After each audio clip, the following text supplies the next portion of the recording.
नमस्कार। एकता, शान्ति र संस्कारको संवाहक कालिका एचडीमा तपाईलाई स्वागत छ। म सुनिल पराजुली। कालिका समाचार सुरु गरौं प्रमुख समाचारका शीर्षकहरूबाट। कालिका समाचारको साथमा Vijay steel, want to roll, Vijay cement, तपाईको सपनाको मजबुत निर्माण।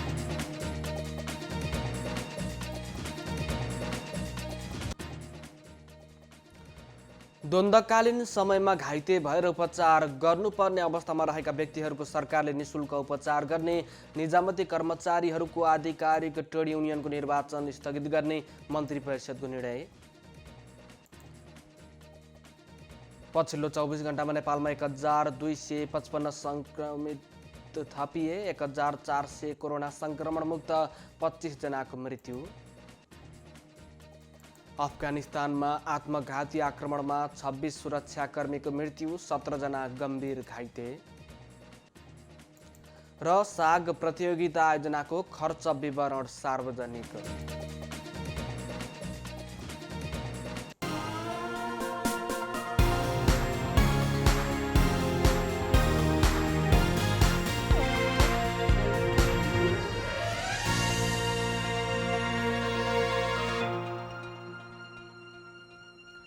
कालिका समाचार सुरु गरौं राष्ट्रिय समाचारबाट। द्वन्द्वकालीन समयमा घाइते भएका उपचार गर्नुपर्ने अवस्थामा रहेका व्यक्तिहरूको सरकारले निशुल्क उपचार गर्ने भएको छ। ऐतिहासिक जनआन्दोलन, सशस्त्र द्वन्द्व र तराई मधेसमा भएको आन्दोलनमा घाइते भएकाहरूको सरकारले निशुल्क उपचार गर्ने भएको हो।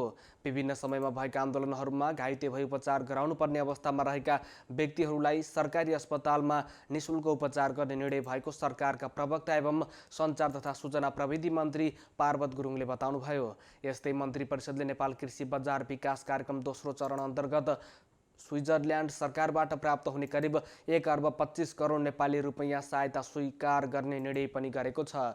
यो रकम प्रदेश नम्बर 1 को लागि खर्च गरिनेछ। गैर कानुनी रूपमा नेपाल बसोबास गरिरहेका मौरिसस नागरिक राहुले पञ्चुले बुझाउनु पर्ने विलम्ब शुल्क बराबर 6160 अमेरिकी डलर र जरिवाना बापत 25,000 मिनाहा दिने र देश निकाला गर्ने निर्णय पनि सरकारले गरेको छ। सरकारले कतार सरकारबाट उपहार आउने मर्सिडिज बेन्ज E180 मोडलका कारणहरू परराष्ट्र मन्त्रालयबाट प्राप्त गरी सरकारी प्रयोजनमा प्रयोग गर्न स्वीकृत पनि दिएको उहाँले बताउनु भएको छ। निजामती कर्मचारीहरूको आधिकारिक ट्रेड युनियनको निर्वाचन स्थगित गर्ने, जिल्ला समन्वय समिति महासङ्घ नेपाललाई कार्यालय सञ्चालनको लागि 15 लाख अनुदान दिने र एकीकृत स्वास्थ्य विज्ञान प्रतिष्ठान विषयको व्यवस्था गर्न बनेको विधेयकको अवधारणा पत्रको मस्यौदा सैद्धान्तिक स्वीकृत दिने लगायतका निर्णय सरकारले गरेको छ। ट्रान्सपरेन्सी इन्टरनेसनल नेपालले राजनीतिक पूर्वाग्रह राखेर रिपोर्ट तयार पारेको भन्दै सरकारले अस्वीकार गरेको छ। ट्रान्सपरेन्सी इन्टरनेसनलले केही दिन अघि सार्वजनिक गरेको रिपोर्ट तथ्यहीन र राजनीतिक पूर्वाग्रहबाट प्रेरित भएको भन्दै सरकारले अस्वीकार गरेको हो। नेपाल भ्रष्टाचार बढ्दै गएको भन्ने ट्रान्सपरेन्सीको रिपोर्ट कुनै पनि तथ्यबाट प्रमाणित नहुने सरकारका प्रवक्ता एवं सञ्चार तथा सूचना प्रविधि मन्त्री पार्वत गुरुङले बताउनु भएको छ। ट्रान्सपरेन्सी इन्टरनेसनलले नै सन् 2018 मा भन्दा 2019 मा नेपालको अवस्थामा सुधार आएको रिपोर्ट सार्वजनिक गरेको उल्लेख गर्दै उहाँले भ्रष्टाचार विरुद्धमा लागेको सरकार र प्रधानमन्त्रीले नै भ्रष्टाचारीको संरक्षण गर्ने आधार के भन्दै प्रश्न गर्नुभएको छ। ट्रान्सपरेन्सी इन्टरनेसनलले सार्वजनिक गरेको प्रतिवेदनमा भ्रष्टाचारका काण्डमा प्रधानमन्त्रीले संरक्षण गरेको आशय व्यक्त गरेको थियो। 84% उत्तरदाताले विकासको काममा भ्रष्टाचार बाधक भ्रष्टाचार रहेको देखाउनुले पनि नेपाली जनता भ्रष्टाचारप्रति सचेत र जानकार छन् भन्ने देखाएको उहाँले बताउनु भएको छ। सरकार विरुद्धका मिसनका रूपमा लागेर नेपाली जनता र सरकारलाई बदनाम गर्ने र सरकारप्रति वितृष्णा फैल्याउने काम भएको उहाँले बताउनुभयो। ट्रान्सपरेन्सीको नेतृत्वकर्ता नै फरक राजनीतिक पृष्ठभूमि र राजनीतिक ब्रान्ड भएको व्यक्ति भएकोले पनि प्रतिवेदनमा शङ्का गर्ने ठाउँ रहेको उहाँले उल्लेख गर्नुभयो। अर्थमन्त्री विष्णुप्रसाद पौडेलले निजी क्षेत्रलाई प्रोत्साहित गर्ने गरी नै सरकारले काम गरेको बताउनु भएको छ। आइतबार नेपाल उद्योग परिसङ्घका पदाधिकारीहरूसँगको भेटमा अर्थमन्त्री पौडेलले देशको समृद्धिको लागि निजी क्षेत्रको भूमिका महत्त्वपूर्ण भएको, सरकार निजी क्षेत्रको सँग सहकार्य गरेर अगाडि बढ्ने बताउनु भएको छ। उत्पादन, रोजगारी र देशको समृद्धिमा निजी क्षेत्रको धेरै ठूलो भूमिका भएको र त्यसलाई सरकारले राम्रोसँग बुझेको पनि स्पष्ट पार्नुभयो। पछिल्लो समय कोरोना संक्रमणको जोखिमका कारण निजी क्षेत्र र सरकार दुवै अप्ठ्यारो अवस्थामा परेको र दुवैले मिलेर समस्याको समाधान गर्नुपर्नेमा उहाँले जोड दिनुभयो। निजी क्षेत्रका जायज मागहरूलाई सरकारले सुन्ने र समाधानको लागि सरकार तयार रहेको बताउनुभयो। उद्योगी व्यवसायका समस्या समाधानको लागि सरकारले विषयवस्तुमा आधारित रहेर छलफल चलाउने पनि अर्थमन्त्री खतिवडाले स्पष्ट पार्नुभयो। उद्योगी व्यवसायीहरूले भने चालु आर्थिक वर्षको बजेट मार्फत घोषणा भएका कार्यक्रमहरूको कार्यान्वयन छिटो गर्ने व्यवस्था मिलाउन माग गरेका छन्।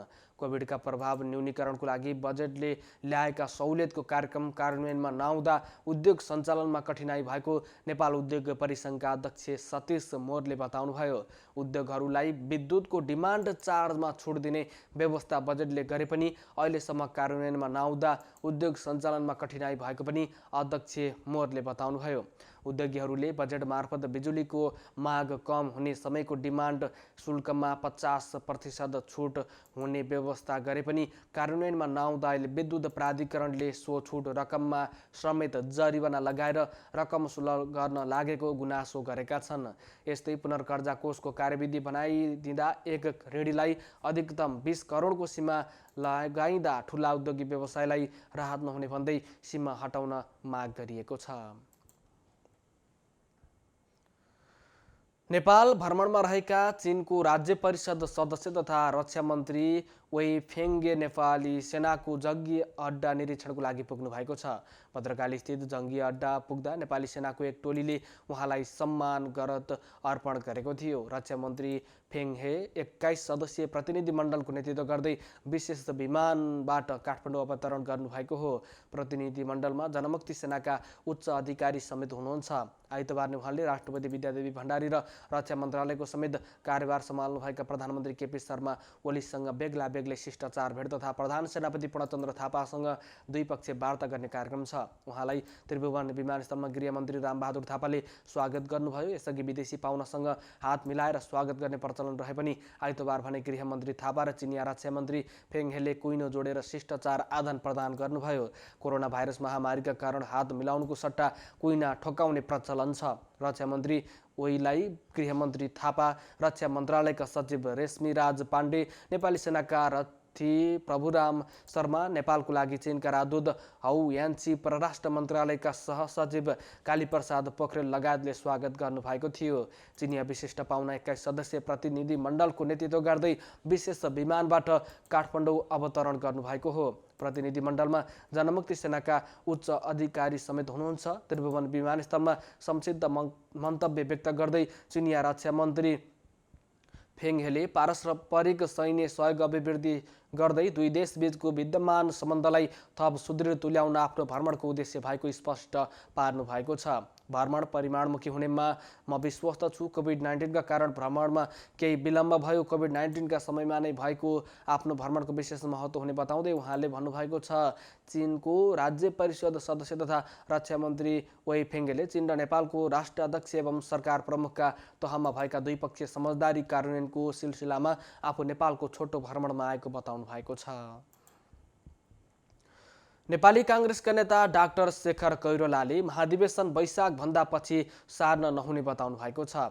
फागुनमै महाधिवेशन नहुने अवस्था आए वैशाखभित्र गर्नुपर्नेमा उहाँले जोड दिनुभएको छ। महाधिवेशन गर्न नसके काङ्ग्रेसको भविष्य खतरामा पर्नेतर्फ उहाँले पार्टी नेतृत्वलाई सचेत बनाउनु भएको छ।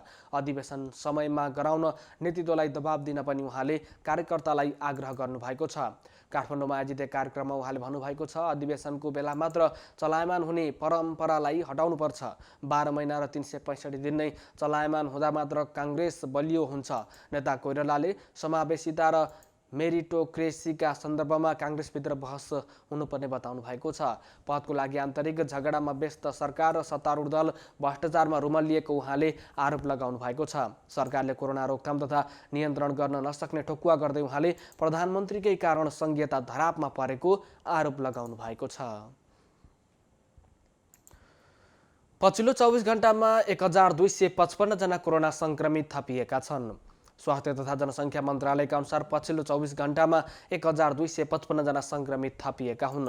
यो सँगै नेपालमा जम्मा सङ्क्रमितको सङ्ख्या 2,31,978 पुगेको छ। पछिल्लो 24 घण्टामा 1404 जना कोरोना सङ्क्रमण मुक्त भएका छन्। यो सँगै सङ्क्रमण मुक्त हुनेको सङ्ख्या 2,12,590 पुगेको छ। देशभर 1,79,009 जना 17,909 जना सक्रिय सङ्क्रमित रहेका छन्। पछिल्लो 24 घण्टामा 8,008 जनाको PCR परीक्षण भएको छ। पछिल्लो 24 घण्टामा 25 जना कोरोना सङ्क्रमितको मृत्यु भएको छ। यो सँगै नेपालमा कोरोना सङ्क्रमणबाट मृत्यु हुनेको सङ्ख्या 1,479 पुगेको छ। पछिल्लो 24 घण्टामा काठमाडौँ उपत्यकामा 548 जना कोरोना सङ्क्रमित थपिएका छन्। स्वास्थ्य मन्त्रालयका अनुसार काठमाडौँमा 422, ललितपुरमा 61 र भक्तपुरमा 65 जना कोरोना सङ्क्रमित थपिएका छन्। एकता, शान्ति र संस्कारको संवाहक कालिका एचडीमा प्रसारित कालिका समाचारमा पालो भएको छ विज्ञापनको। तर त्यसभन्दा अगाडि प्रमुख समाचारका शीर्षकहरू। कालिका समाचारको साथमा Vijay steel, one two role, Vijay cement, तपाईको सपनाको मजबुत निर्माण।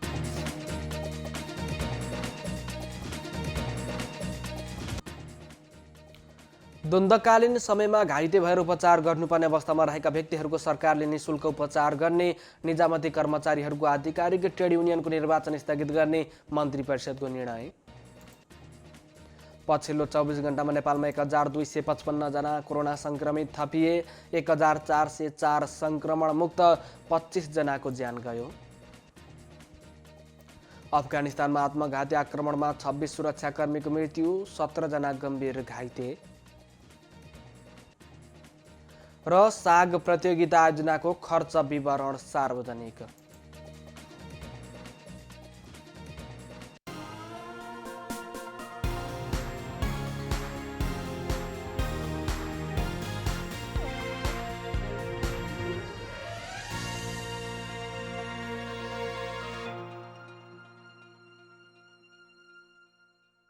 पूर्ण स्वचालित मसिनमा उच्च स्तरीय ब्लेड प्रयोग गरी उत्पादन भएको नेपालको पहिलो टेगुम जर्मनी प्रविधिद्वारा उत्पादित विजय स्टिल सम्पूर्ण रूपमा ल्याब परीक्षणपछि उत्पादन हुने अत्यधिक भूकम्प प्रतिरोधक, वर्षौंसम्म टिक्ने, खिया प्रतिरोधक, उच्च शक्ति, उत्कृष्ट वजन अनि उच्च लचकता, अग्नि प्रतिरोधक, रिब्समा अतिरिक्त मोटाई, उच्च वेल्डिङ क्षमता अनि उच्च इलोङ्गेसन, एक नासको तौल, लम्बाई अनुपात। अब आफ्नो निर्माणलाई दिनुहोस् विजय स्टिलको शक्ति।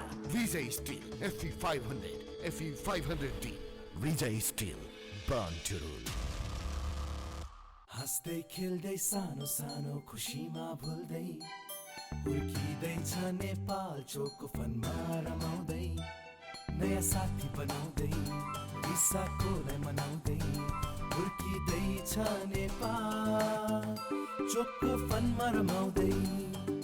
नेपालको सर्वाधिक लोकप्रिय chocolaty wafer choco fun. Choco choco choco choco choco fun.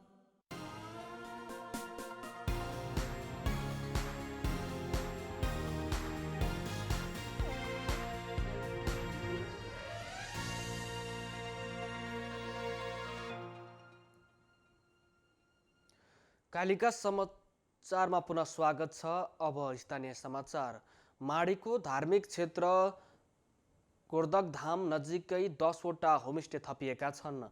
बोटे समुदायले यही मक्सिरदेखि होमस्टे सञ्चालनमा ल्याएका छन्। माडी एक बनकट्टा स्थित बोटे टोलमा नयाँ होमस्टे छन्। बोटे सामुदायिक होमस्टेका कोषाध्यक्ष जगननारायण बोटेले पाहुनाहरू आउने क्रम सुरु भएको बताउनुभयो। प्रत्येक होमस्टेमा 4 जना बस्न मिल्छ। आजभोलि पाहुनाको चहल पहल छ। उहाँले भन्नुभयो, खुसी छाएको छ, सबै उत्साहित छौँ। चितवन डाँठे निकुञ्जको काखैमा रहेको बोटे टोल वर्षेनी जङ्गली जनावर र डुबानको समस्या झेल्दै आएको बस्ती हो। माडी नगरपालिका तराई मधेस स्मृति कार्यक्रम, स्विस परियोजना र 5 पाण्डव मध्यवर्ती उपभोक्ता समितिको सहयोगमा होमस्टे निर्माण भएका हुन्। होमस्टे नम्बर 10 का सञ्चालक सुखबहादुर गैंडाको आक्रमणबाट बाँचेका व्यक्ति हुनुहुन्छ। उहाँ बेला जनावरले सतायो, भगायो, झन्डै मारेन। उहाँले भन्नुभयो, अब यी जनावर नै देखाउँदै रमाउने दिन आए। 8 नम्बर होमस्टे सञ्चालनका कन्ना बोर्डका छोरा जितेन्द्र भालुको आक्रमणबाट ज्यान जोगाएका व्यक्ति हुन्।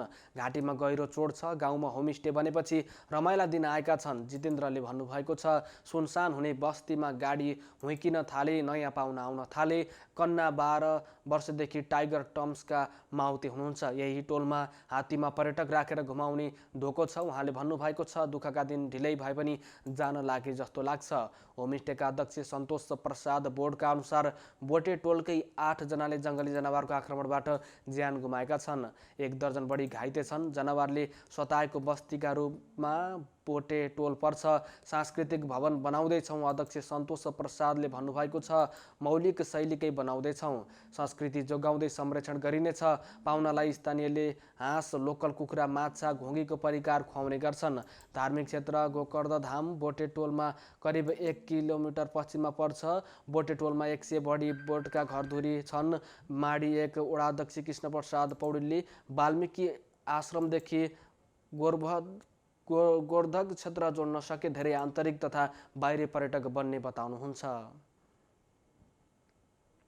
कालिका समाचारमा अब अर्थ समाचार।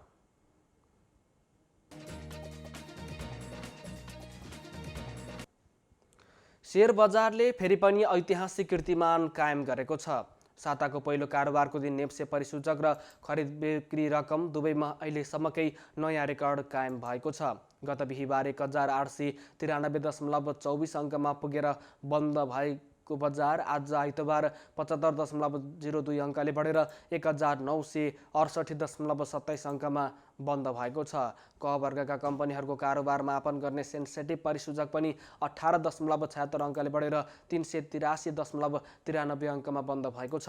कारोबार रकमले पनि अहिलेसम्मकै नयाँ कीर्तिमान कायम गरेको छ। दिनभर 200 कम्पनीको 9 अर्ब 22 करोड 73,48,348 रुपियाँको 2 करोड 59,45,380 किता सेयर खरिद बिक्री भएको छ। पछिल्लो समय सेयर बजारमा लगानीको लागि उपयुक्त माहौल बनेपछि लगानीकर्ताले लगानी बढाउँदै गएका छन्। त्यसैले बजारमा सेयरको माग बढेको छ भने परिसूचक र कारोबार रकमले नयाँ उचाइ चुम्दै गएको छ। बैंक तथा वित्तीय संस्थामा ब्याज दर घट्नु, कम्पनीहरूको पहिलो त्रैमासको वित्तीय विवरण राम्रो निस्कनु र कम्पनीहरूले लाभांश घोषणा गर्ने क्रम बढ्नुले लगानीकर्ताको मनोबल उच्च भएको देखिन्छ। त्यसैले पनि बजारमा परिसूचकहरूले नयाँ रेकर्ड बनाउँदै जाने विश्वास गरिएको छ। कालिका समाचारमा अब अन्तर्राष्ट्रिय समाचार। अफगानिस्तानको घान्जी प्रान्तमा आइतबार भएको कार बम आक्रमणमा 26 जना सरकारी सुरक्षाकर्मीको मृत्यु भएको छ। आत्मघातीले सैनिक शिविरमा गरेको यस किसिमको यो सबैभन्दा घातक आक्रमण हो। पछिल्ला केही महिनादेखि सैनिक शिविरलाई लक्षित गरी यति भीषण आक्रमण गरिएका थिएनन्। घान्जी अस्पतालका निर्देशक बाज मोहम्मद हेमादले 26 जनाको मृत्यु भएको र 17 जना गम्भीर घाइते अवस्थामा सैनिक अस्पतालमा ल्याएको जानकारी दिनुभएको छ। उहाँले मृतक एवं घाइतेहरू सबै सैनिक रहेको बताउनुभयो। घान्जी प्रान्तीय परिषदका एक सदस्य नाजिर अहमद फकिरीले पनि आक्रमणबाट भएको क्षति पुष्टि गर्नुभयो। अफगान गृह मन्त्रालयका प्रवक्ता तारिक अरियनले घान्जीमा एक व्यक्तिले विस्फोटक पदार्थले भरिएको सवारी साधन सैनिक शिविरभित्र विस्फोट गराएको जानकारी दिनुभयो। तर कति सैनिकको मृत्यु भयो भन्ने बारेमा केही बताउन चाहनु भएन। सो आक्रमणको कुनै समूहले जिम्मेवारी लिएको छैन। कालिका समाचारमा अब खेल समाचार।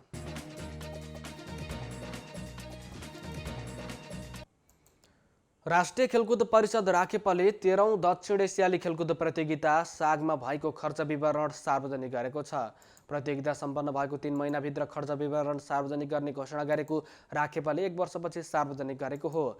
आज पत्रकार सम्मेलनको आयोजना गरी सार्वजनिक गरिएको विवरण अनुसार नेपालमा साग प्रतियोगिता आयोजना गर्न 1,31,78,43,61 रुपियाँ खर्च भएको छ। यस्तै पूर्वाधार निर्माणमा विगतदेखि अहिलेसम्म 2,86,14,28,973 रुपियाँ खर्च भएको राखेपाका सदस्य सचिव रमेश कुमार सिलवालले बताउनु भएको छ। यस्तै पदक विजेता खेलाडी, प्रशिक्षकहरू र सहभागी राष्ट्रिय सङ्घहरूलाई नेपाल सरकारको तर्फबाट 22 करोड 76 लाख बराबरको पुरस्कार रकम 2076 चैत्र मसान्तसम्म वितरण गरिएको पनि उहाँले बताउनु भएको छ। सदस्य सचिव सिलवालले प्रतियोगिता सम्पन्न भएको 3 महिनाभित्र खर्च विवरण सार्वजनिक गर्ने घोषणा गरिए पनि काठमाडौँ, जनकपुर र पोखराबाट समयमा सम्पूर्ण हिसाब किताब आउन नसकेका कारण सम्भव नभएको बताउनुभयो। गत वर्षबाट महामारीका रूपमा फैलिएको कोभिड-19 र सागमा सहभागी राष्ट्रहरूबाट प्राप्त रकम र खर्च विवरणको हिसाब फरक गर्न सम्पूर्ण सहभागी राष्ट्रहरूको ओलम्पिक कमिटीबाट समेत स्वीकृति लिनुपर्ने बाध्यात्मक व्यवस्था भएकोले ढिलाइ भएको उहाँले बताउनु भएको छ। सदस्य सचिव सिलवालका अनुसार 3,55,71,137 रुपैयाँ बैंक मौजदात रहेको छ। 1,93,80,224 रुपैयाँ भने फ्रिज भएको उहाँले बताउनु भएको छ। नेपाल सरकारले प्रतियोगिता आयोजना गर्न 1,23,18,48,000 दिएको थियो। यस्तै टिकट बिक्रीबाट 2,67,11,675, विज्ञापनबाट 20,79,150 रुपैयाँ र सहभागी राष्ट्रहरूबाट 11,21,35,598 रुपैयाँ प्राप्त भएको सिलवालले बताउनु भएको छ। साग प्रतियोगिताको उद्घाटन र समापन समारोहमा मात्रै 11,59,88,804 रुपैयाँ खर्च भएको विवरण राखेपले सार्वजनिक गरेको छ। यस्तै होटल बसोबासमा 13,59,67,683 रुपैयाँ खर्च भएको छ। यस्तै सचिवालय खर्च काठमाडौँमा 6,74,56,469, पोखरामा 7,62,98,224 र जनकपुरमा 80,37,212 रुपैयाँ खर्च भएको छ। पाकिस्तानले तोकिएको समयमा प्रतियोगिता आयोजना गर्न असफल भए बङ्गलादेश र श्रीलङ्काले संयुक्त रूपमा प्रतियोगिता आयोजना गर्ने इच्छा देखाएको पनि सिलवालले बताउनु भएको छ। एकता, शान्ति र संस्कारको संवाहक कालिका एचडीमा प्रसारित कालिका समाचारको अन्त्यमा प्रमुख समाचारका शीर्षकहरू पुनः एकपटक। कालिका समाचारको साथमा Vijay steel, want to roll, Vijay cement, तपाईको सपनाको मजबुत निर्माण।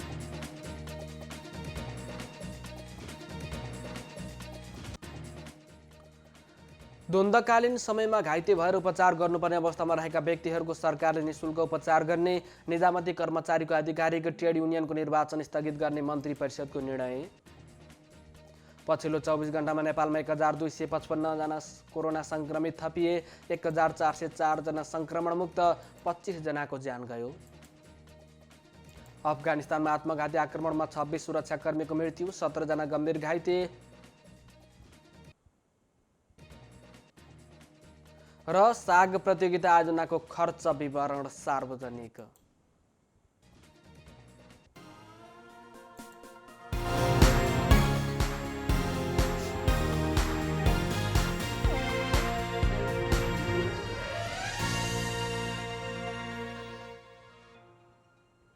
एकता, शान्ति र संस्कारको संवाहक कालिका एचडीमा प्रसारित कालिका समाचार अहिलेको लागि यति नै।